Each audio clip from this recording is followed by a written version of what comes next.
بسم اللہ الرحمن الرحیم۔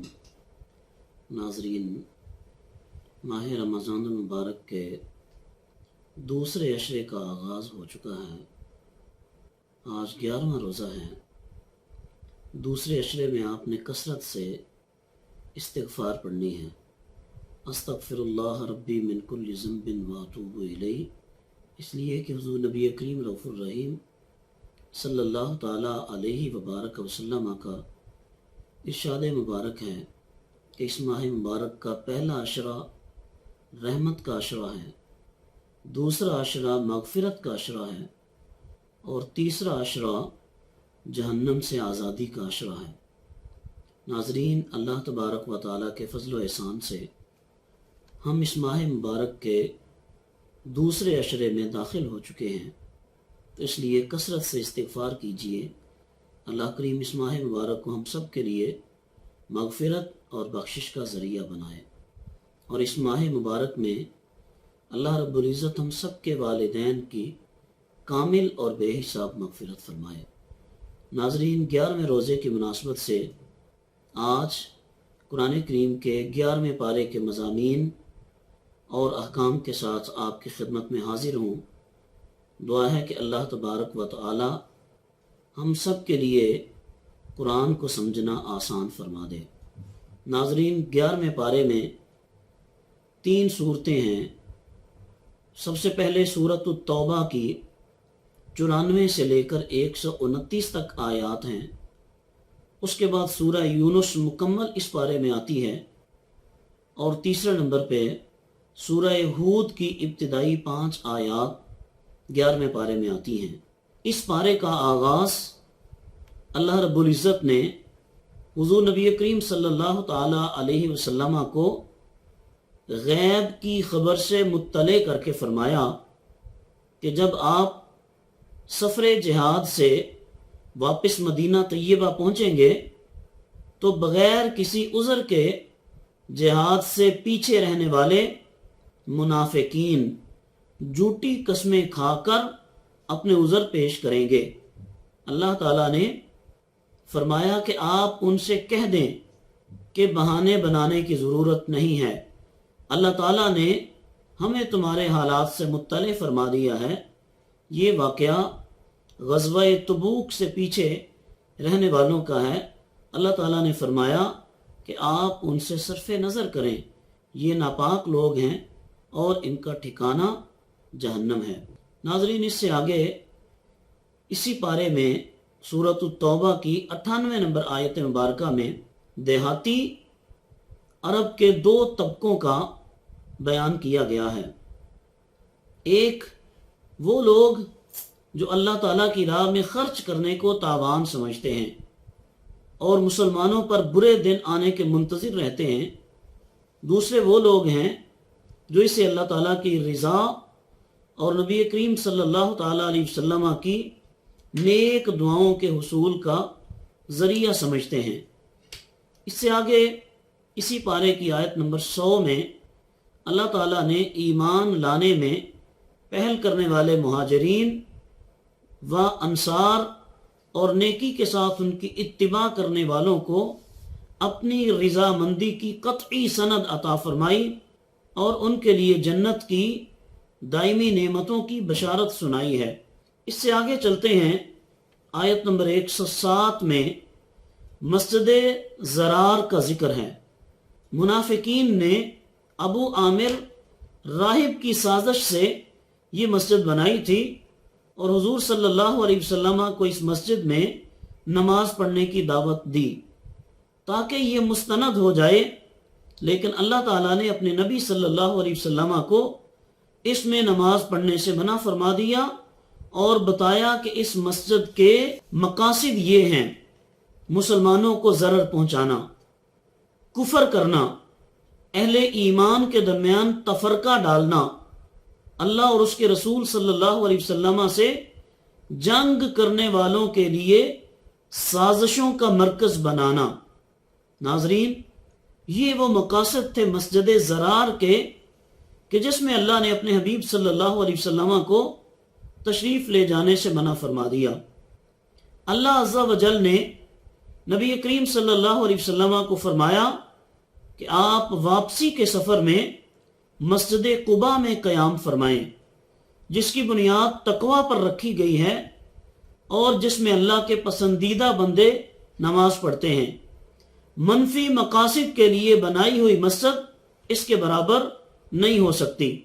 اس سے معلوم ہوا کہ بعض اوقات بظاہر نیک کام اگر منفی مقاصد کے لیے کیا جائے تو اللہ کے ہاں اس کی قبولیت قطعا نہیں ہوتی۔ ناظرین، اس کے بعد سورہ توبہ کی آیت نمبر 111 میں اہل ایمان کی خصوصیت بیان فرمائی ہے کہ اہل ایمان نے اپنی جان، اپنا مال، سب کچھ اللہ کے ہاں فروخت کر دیا ہے۔ اللہ تبارک و تعالیٰ نے اس کے بدلے میں ان کو جنت عطا فرمائی ہے۔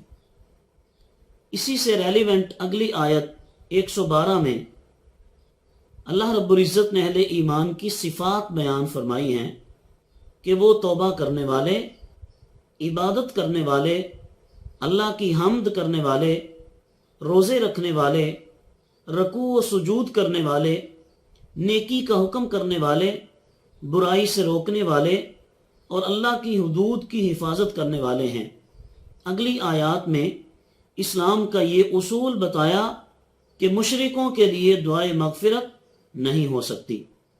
ناظرین، اس سے آگے آیت نمبر 118 میں غزوہ تبوک سے پیچھے رہ جانے والے 3 صحابہ کرام علیہم الرضوان، کعب بن مالک، حلال بن امیہ اور مرارہ بن ربیع کا بیان ہے کہ انہوں نے جھوٹی بہانہ بازی نہیں کی بلکہ اپنی غلطی کو تسلیم کیا۔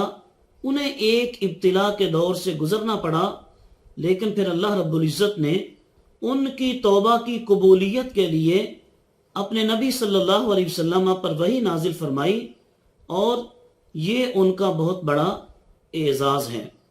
ناظرین، اس کے بعد سورہ توبہ کی 122 نمبر آیت میں یہ بیان کیا کہ سارے مسلمان اپنے مشاغل کو چھوڑ کر اپنے آپ کو دین کے لیے وقف نہیں کر سکتے، بس ضروری ہے کہ ہر علاقے اور طبقہ زندگی سے کچھ لوگ دین کی راہ میں نکل کھڑے ہوں اور دین میں مہارت حاصل کریں تاکہ وہ اپنی قوم کو اللہ کے عذاب سے ڈرائیں، یعنی یہ پورے معاشرے پر فرض کفایہ ہے۔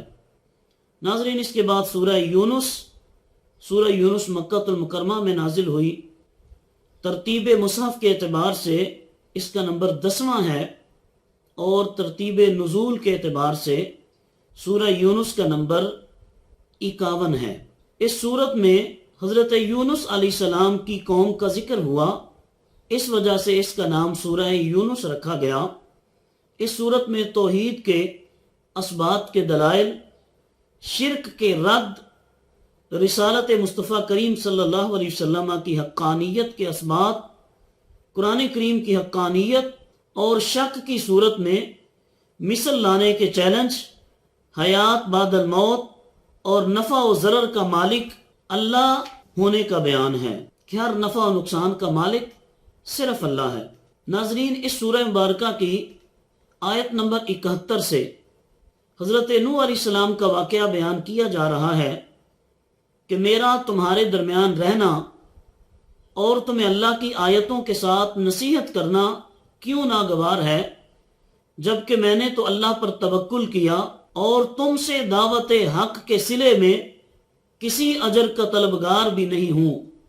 انہوں نے نوح علیہ السلام کو جھٹلایا، ہم نے نوح اور ان کے پیروکاروں کو نجات دے دی اور آیات الہی کو جھٹلانے والوں کو طوفان میں غرق کر دیا۔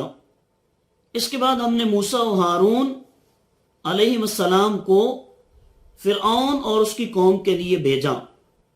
انہوں نے قبول حق سے تکبر کیا اور وہ مجرم لوگ ہیں۔ قوم فرعون نے موسیٰ علیہ السلام کے معجزات کو جادو قرار دیا اور کہا کہ آپ ہمیں آباء و اجداد کے دین سے پھیرنا چاہتے ہیں اور زمین پر اپنی سرداری چاہتے ہیں۔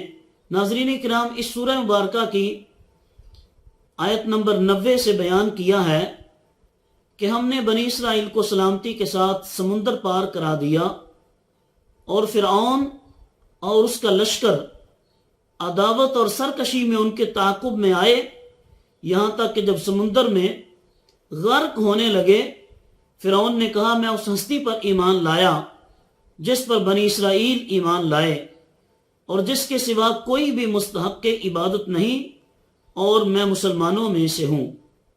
ناظرین، حدیث طیبہ میں رسول اللہ صلی اللہ علیہ وسلم نے ارشاد فرمایا، اللہ رب العزت سکرات موت اور غرغرہ کی کیفیت طاری ہونے سے پہلے تک اپنے بندوں کی توبہ قبول فرماتا ہے، لیکن اس مرحلے میں توبہ قبول نہیں ہوتی۔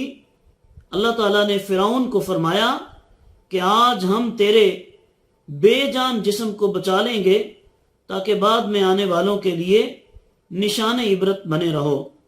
ناظرین، آیت نمبر 96 سے اللہ تعالیٰ فرماتا ہے کہ جس پر اللہ کے عذاب کا فیصلہ صادر ہو چکا ہو وہ ایمان سے محروم رہتے ہیں، خواہ ان کے پاس ساری نشانیاں آ جائیں۔ سورہ یونس کی آخری آیات میں بیان ہوا کہ سرکش قوموں میں سے صرف قوم یونس ہی ایسی تھی جو عذاب الہی آنے سے پہلے ایمان لے آئے، انہوں نے توبہ کی اور اللہ رب العزت نے انہیں دنیا میں رسوا کن عذاب سے نجات عطا فرمائی۔ ناظرین، اس کے بعد آیت نمبر 107 سے فرمایا کہ ہر چیز اللہ کی قدرت اور اختیار میں ہے، اگر وہ کسی کو تکلیف پہنچانا چاہے تو کوئی بچانے والا نہیں، اور اگر وہ کسی کے ساتھ بلائی کا ارادہ فرمائے تو کوئی اس کے فضل کی راہ میں حائل نہیں ہو سکتا۔ وہ اپنے بندوں میں سے جس کو چاہتا ہے اپنے فضل سے نوازتا ہے، اور وہ بخشنے والا مہربان ہے۔ اے رسول، کہہ دو کہ تمہارے پاس تمہارے رب کی جانب سے حق آ چکا، سو جس نے ہدایت کو اختیار کیا تو اس کا فائدہ اسی کو پہنچے گا، جس نے گمراہی کو اختیار کیا اس کا وبال اسی پر آئے گا، اور میں تم پر جبر کرنے والا نہیں ہوں۔ آخری آیت میں اتباع وحی کرنے اور ایذائے کفار پر صبر کرنے کی تلقین کی گئی ہے۔ ناظرین، اس کے بعد سورہ ہود مکہ مکرمہ میں نازل ہوئی۔ ترتیب مصحف کے اعتبار سے اس کا نمبر 11واں ہے، جبکہ ترتیب نزول کے اعتبار سے اس کا نمبر 52 ہے۔ اس صورت میں حضرت ہود علیہ السلام اور آپ کی قوم کا ذکر ہے، اس لیے سورت کا نام سورہ ہود رکھا گیا۔